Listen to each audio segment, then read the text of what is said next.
Olá, iniciamos agora mais uma Janela Internacional. Janela Internacional é um programa da TV Fundação Perseu Abramo dedicado às questões mundiais, à política externa do governo Lula e à política de relações internacionais do Partido dos Trabalhadores e das Trabalhadoras. Esta edição de Janela Internacional está sendo gravada no dia 27 de fevereiro de 2025. Mas você só vai assistir no dia 5 de março, que é também conhecido como Quarta-feira de Cinzas. A gente teve que antecipar a gravação desse programa, porque não será possível gravá-lo numa segunda-feira de carnaval, numa terça-feira de carnaval. Isso posto, como a gente está gravando o programa no dia 27 de fevereiro, estou aqui utilizando esta beleza, porque no dia 27 de fevereiro de 1976, a Frente Polisário proclamou a República Árabe Saharaui Democrática, RASD, R-A-S-D, que é reconhecida por 84 países, faz parte da União Africana, e a Frente Polisário é reconhecida e apoiada pelo Partido dos Trabalhadores. Então, parabéns à República Árabe Saharaui Democrática, que faz aniversário no dia 27 de fevereiro. Você estará acompanhando esse parabéns alguns dias depois, mas fica aqui o registro. Bom, a República Árabe Saharaui Democrática está hoje sob dominação colonial do Marrocos, 2 países africanos, e é sobre África que eu queria falar rapidamente. A Fundação Perseu Abramo vai realizar nos dias 13 e 14 de março de 2025, no espaço da Universidade Federal do ABC, em São Bernardo do Campo, o campus da Universidade Federal do ABC em São Bernardo do Campo, um seminário de 2 dias dedicado às 5 décadas de independência e percurso dos países africanos de língua oficial portuguesa, que é conhecido pela sigla PALOP, né? Então, repetindo, dias 13 e 14 de março, uma quinta e uma sexta-feira, seminário 5 décadas de independência e percurso dos países africanos de língua oficial portuguesa, PALOP. A abertura será às 10 horas da manhã, será feita pelo Paulo Camoto, presidente da Fundação Perseu Abramo, e pelo Acácio Sidney Almeida Santos, que vem a ser o coordenador do Núcleo de Estudos Africanos e Afro-Brasileiros, NEAB, da UFABC. Em seguida, teremos uma mesa sobre a trajetória de Guiné-Bissau, e é exatamente o Miguel de Barros, um sociólogo, que falará nessa mesa, no dia 13 de março, que dará uma entrevista que aparecerá para você logo depois dessa minha introdução. Então, ao final da minha introdução, assista à entrevista do Miguel de Barros. Repetindo, dia 13 de março, abre às 10 da manhã e temos no período da manhã uma mesa sobre a trajetória de Guiné-Bissau. Teremos o Miguel de Barros como expositor principal, o Rubilson Velho Deucano, doutor pela UFABC, e o Paris Ieros, que é professor da pós-graduação em Economia Política Mundial da UFABC, como comentadores dessa mesa, que será coordenada pela professora Maria Carlotto. No dia 13 de março, à tarde, nós teremos a trajetória de Angola. O expositor principal será Jonuel Gonçalves, que é professor associado da Universidade Federal Fluminense. E os comentários serão feitos pelo Jonas Paulo, sociólogo, dirigente do PT da Bahia, que esteve exilado em Angola durante a ditadura militar, e pela Matilde Ribeiro, que é professora da Universidade da Integração Internacional da Lusofonia Afro-Brasileira, conhecida também por Unilab, e foi ministra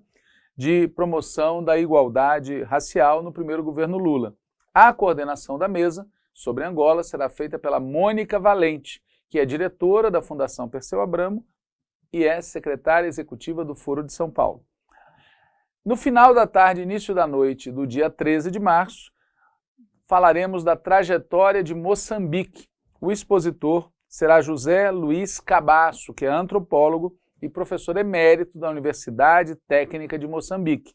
Os comentários serão feitos por Belucci, que é economista, foi diretor do Centro de Estudos Afroasiáticos da Universidade Cândido Mendes e esteve exilado em Moçambique, na época da ditadura militar. E também o comentário da Rita Chaves, que é professora associada de Literatura Africana de Língua Portuguesa da Faculdade de Filosofia, Letras e Ciências Humanas da USP. A coordenação da mesa será feita pela professora Ana Tereza Marra, que é coordenadora do programa de pós-graduação em Relações Internacionais da Universidade Federal do ABC. No dia 14 de março, sexta-feira, no período da manhã, falaremos da trajetória de Cabo Verde. A expositora será Vera Duarte, que é jurista e foi ministra de Educação e Ensino Superior de Cabo Verde. Os comentários serão feitos por Dirce Carrion, que é coordenadora e editora do projeto Olhares Cruzados Brasil-África, e também por Jacques Mário Almeida Ié, que é guineense, é mestrando no programa de pós-graduação de Relações Internacionais da UFABC, é coordenador de mídia da TV Matracas e é um estudioso do tema dos países africanos de língua oficial portuguesa. A coordenação da mesa será feita pelo Mártius Chagas, que é secretário nacional de combate ao racismo do Partido dos Trabalhadores. No dia 14, sexta-feira, no início da tarde, o tema será a trajetória de São Tomé e Príncipe. A expositora será Inocência Mata, que é professora de Literaturas, Artes e Culturas na Universidade de Lisboa, é pós-doutora pela Universidade de Berkeley e é de São Tomé e Príncipe. Os comentários serão feitos pela Késia Miranda, são tomense, que é mestranda do programa de pós-graduação em Políticas Públicas da UFABC,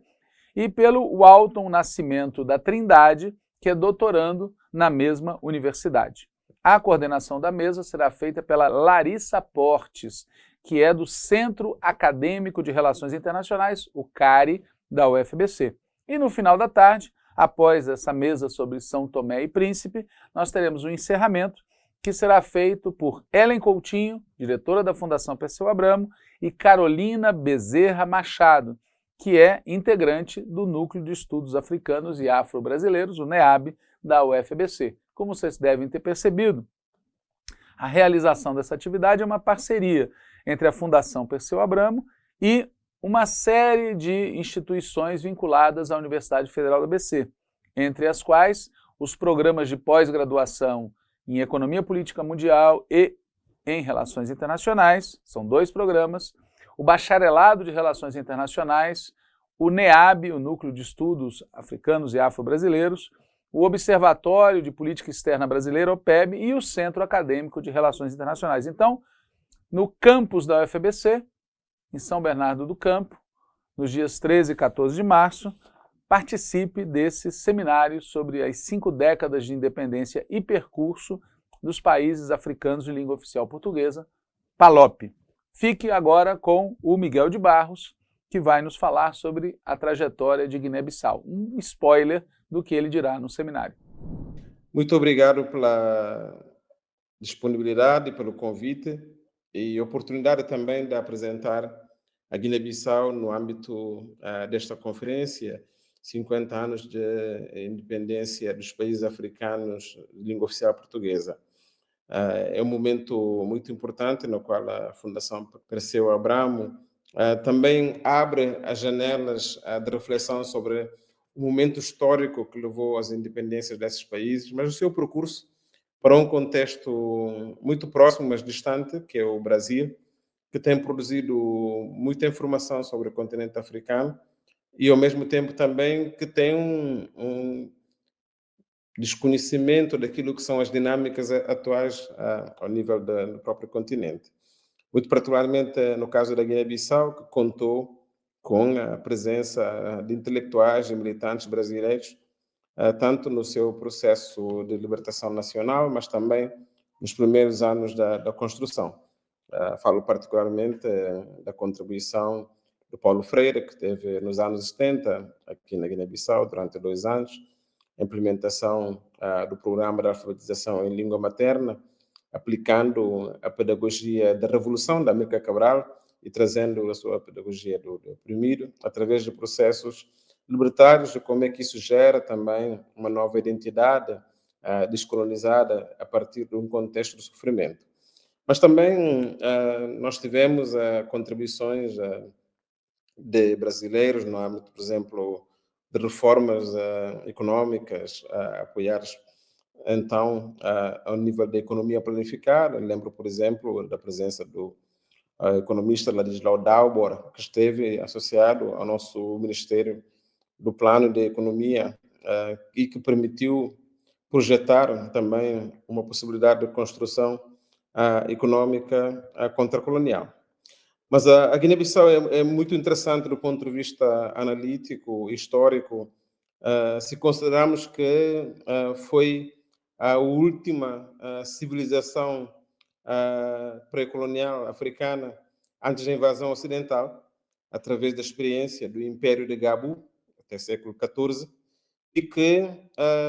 permitiu desenvolver uma forma de nações na qual havia todo um sistema jurídico, militar, econômico, social e cultural que regia parte desses territórios que é hoje a Guiné-Bissau. Mas, no entanto, como se conheceu na história, depois de muitas guerras, de muitas disputas, Portugal acabou por afixar-se como uma potência colonial, sobretudo a partir dos anos 30 do século passado, e permitindo, por um certo modo, instalar aquilo que eram as suas estruturas administrativas nas zonas costeiras e muito mais tarde, por exemplo, ao nível da zona do interior da Guiné-Bissau. Mas o modelo colonial português, na então Guiné Portuguesa, passou por dois elementos estruturantes. Em primeiro lugar, enquanto colônia de exploração de matéria-prima e também de pessoas, integrado dentro de um contexto de comércio escravocrata, mas também, de algum modo, utilizando algumas outras colônias, caso, por exemplo, de Cabo Verde, para esforço de criação de uma classe média assimilada não indígena e que pudesse permitir também colocar um panorama, de, por exemplo, de uma colônia de segunda. Mas esse elemento também veio reforçar aquilo que é o segundo ponto importante da colonização portuguesa aqui na Guiné-Bissau, é sobretudo a existência da lei do indigenato, que classificava por ranking ou por hierarquia aquilo que era o estatuto social das pessoas, consoante níveis de assimilação e de obtenção de recursos que permitisse associar-se à cultura portuguesa, desde os processos dos nomes, que eram adulterados, era também as questões de associação das pessoas que tinham acesso à administração pública, o tipo de zona residencial, habitação, inclusive para o acesso à própria educação. Daí que, quando se dá a independência, vê-se que a Guiné-Bissau teve só 14 pessoas com ensino superior, exatamente fruto desse processo de negação da cidadania dos guineenses durante todo o projeto colonial. Mas esse projeto colonial foi muito contestado desde o início, ao ponto de Portugal nunca teve um governador civil na Guiné Portuguesa, sempre teve governadores militares, e, por outro lado, também ao ponto de Portugal utilizar uma estratégia de colocar um nativo enquanto governador da própria província, nesse caso, Honório Barreto, filho de um mestiço de origem cabo-verdiana e de Guiné-Bissau Cacheu, que é dos governadores coloniais mais condecorados. E esse esforço de criar uma ideia de que havia uma mistura colonial foi tanto exacerbado do ponto de vista da violência, ao ponto de Portugal, no seu esforço de manutenção do poder de exploração, ter criado aquilo que é conhecido como Comando Africano, que é o maior exército de homens armados sob bandeira portuguesa, mas que eram negros, que eram africanos, e que eram desses países. No caso, por exemplo, da Guiné Portuguesa, destaca-se também o papel de Marcelino da Mata, que é o capitão do exército colonial português mais condecorado, inclusive nos dias de hoje reconhecidos como uns de heróis da guerra colonial ou daquilo que nós chamamos da derrota que a colonização portuguesa teve aqui na Guiné-Bissau. Mas esse processo para mostrar que o processo colonial não foi linear, o processo colonial foi extremamente complexo, o processo colonial criou não só a divisão de classes, da sociedade, mas criou também novas zonas residenciais que foram os aldeamentos em torno das guarnições militares, dos acortalamentos militares, e todo aquilo que era o mecanismo de mobilidade em termos de recursos, era sobretudo por via fluvial, e desenvolve-se poucas infraestruturas na Guiné-Bissau, desenvolveu-se pouca capacidade em termos de talentos e capital humano, e ao mesmo tempo a própria administração colonial era uma administração que era exógena aos guineenses. Esse processo todo levou a uma intervenção muito forte de vários movimentos revolucionários na Guiné-Bissau, desde movimentos ligados aos agrupamentos étnicos até a formação de movimentos políticos, sobretudo nos inícios dos anos 50 do século passado, e a forma como se fazia esse processo de exploração levou também a uma revolta depois do massacre de Pindicti, em 53, com um grupo de estivadores reivindicando melhores condições de trabalho, foram massacrados, e a partir daí o PIGC, o Partido Africano para a Independência de Guiné e Cabo Verde, avançou com aquilo que chamaram de ação direta, que era a luta de libertação nacional. O PIGC era um movimento político liderado por Amílcar Cabral, um engenheiro agrônomo formado em Portugal, e que trabalhou enquanto cientista tanto em Angola, em São Tomé, como na própria Guiné, estudando os solos, o sistema produtivo, o regime comercial dos produtos agrícolas dentro do contexto colonial, e, sendo filho de um cabo-verdiano nascido na Guiné-Bissau, encontrou as condições estruturais de utilizar essa elite intermédia que estava na administração pública guineense, composto maioritariamente de cabo-verdianos, e a cultura dos povos da Guiné-Bissau e o território denso da Guiné-Bissau das florestas para levar a cabo uma luta de revolução muito importante e de libertação nacional, que durou 11 anos e que foi a primeira grande derrota militar do Portugal colonial em toda a sua experiência de colonização em África. E a derrota do Portugal colonial na Guiné-Bissau, em 73, com a proclamação unilateral da independência da Guiné-Bissau, depois de 11 anos de luta de libertação nacional, levou também à queda do regime de Salazar e do regime fascista em Portugal, 25 de abril, sendo exatamente aqueles que eram os comandantes que estavam aqui na Guiné e que lideraram o processo da revolução em Portugal, muito em particularmente o general Spínola, que foi o primeiro presidente no pós-25 de abril, que era o último governador militar aqui na Guiné-Bissau. Ou seja, a derrota do Spínola aqui na Guiné-Bissau condicionou também aquilo que foi a própria revolução em Portugal. Então, desse ponto de vista, nós podemos considerar que a experiência da luta de independência, luta de libertação na Guiné-Bissau, foi um pronúncio extremamente importante para a independência dos outros países. E, um ano depois de 25 de abril, houve, de facto, um reconhecimento das independências de Cabo Verde, de Angola, de Moçambique e de São Tomé. Depois dessa fase de independência dos nossos países, no caso concreto da Guiné-Bissau, a Guiné-Bissau experimentou, nos primeiros 10 anos, aquilo que foi um programa de maior autonomia e liberdade para projetar o programa maior definido pelo PGC, que era a emancipação dos povos. Conseguiu, de facto, alargar o serviço educativo, conseguiu alargar o serviço social, sanitário, conseguiu aumentar a capacidade de ligação interna com as infraestruturas e também definiu, de facto, um modelo de educação baseado na formação do homem novo, daquilo que é o compromisso com a ação pública, o bem público e o papel do cidadão nessa construção. Nos primeiros 10 anos depois da independência, de 73 a 83, de facto, esse programa teve bastante cunho solidário internacional, da Suécia, do Brasil, por exemplo, que falei, mas também de próprio Portugal e de todas as outras ligações, sobretudo de esquerda socialista, que apoiaram a Guiné-Bissau. Mas com a queda do socialismo, e sobretudo da União Soviética, em finais da segunda metade dos anos 80, a Guiné-Bissau teve um programa forte de ajustamento estrutural, liderado pelo FMI, pelo Banco Mundial,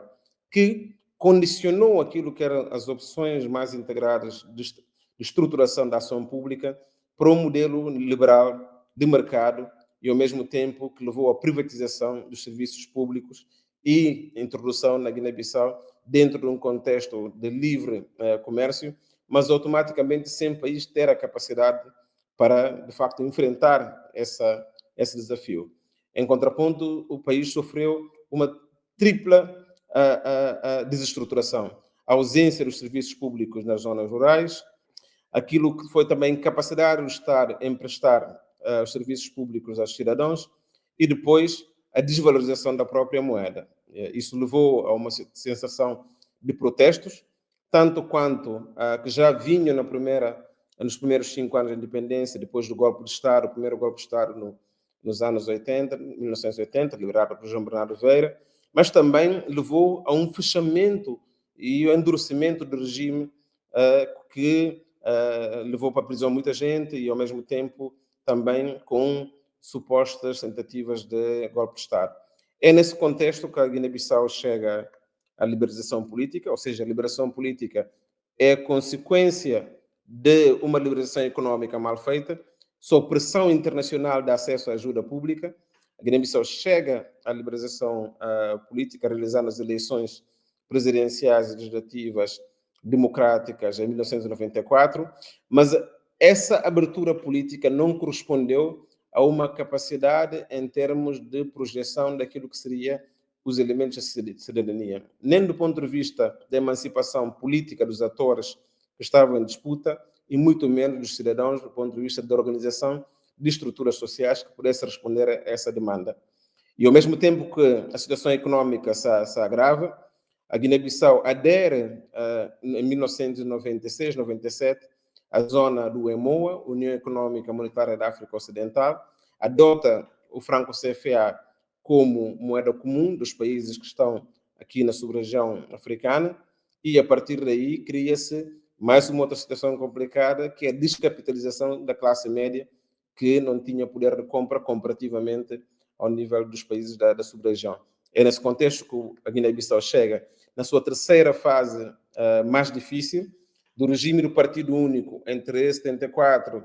a 94, e ao mesmo tempo da liberalização econômica em 84, que levou à liberalização política em 94.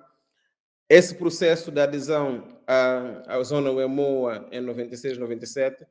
foi embrincar numa guerra civil em 98, 99, exatamente devido a toda a pressão social que o regime político estava exposto e a incapacidade de resposta àquilo que era a demanda existente. Portanto, a partir de 2000 para frente, a Guiné-Bissau passou a ter, para além da tutela econômica da FMI e Banco Mundial, que estavam com o Programa de Ajustamento Estrutural, a Guiné-Bissau passou a ter a tutela da própria CEDEAO e também a tutela, nesse caso, das Nações Unidas, com um escritório para a questão da manutenção da paz e da segurança. Mas, independentemente de todos esses elementos que foram introduzidos aqui do ponto de vista da macroestrutura e, ao mesmo tempo, de como é que se entrosam com os sucessivos governos que vão acontecer, a verdade é que o país nunca conseguiu ter uma estabilidade política e governativa. A Guiné-Bissau fez 10 eleições e fez 5 eleições e fez 10 golpes de Estado.